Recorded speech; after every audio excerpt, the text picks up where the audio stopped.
Joanne Liebert de Monster et Griffith de Berserk. Deux personnages, deux monstres aux ambitions sans limite. Mais ce qui les relie n'est pas seulement leurs actes, c'est leur vision sombre de l'humanité et du pouvoir. Creusons ensemble leurs similitudes psychologiques et philosophiques. Joanne est un maître de la manipulation.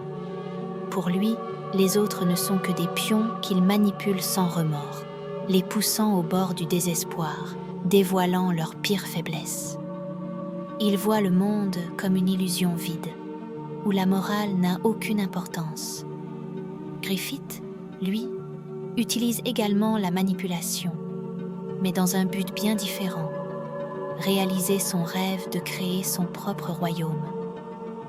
Tout le monde autour de lui devient un outil pour atteindre cet objectif, même ceux qui lui sont le plus loyaux.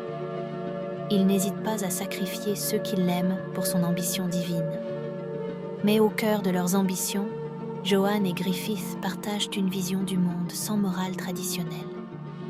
Joanne veut révéler l'absurdité de l'existence, prouver que la vie n'a aucun sens.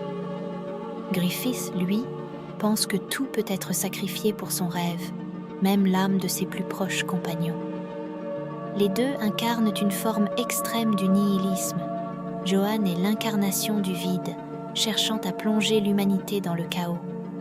Griffith, de son côté, incarne l'Übermensch de Nietzsche, prêt à transcender la morale pour forger son propre destin. Mais dans cette quête, ils sacrifient leur humanité. Leur ascension, pourtant, les mène à un même résultat, la solitude. Joanne erre dans un monde dénué de sens, tandis que Griffith, malgré son pouvoir, reste isolé, émotionnellement vide. Leur chute symbolise la tragédie de ceux qui abandonnent leur humanité pour atteindre leurs rêves. Si cette analyse t'a intrigué, abonne-toi pour ne rien rater des futures vidéos où nous plongerons encore plus profondément dans les esprits de personnages complexes comme Joanne, Griffith et bien d'autres.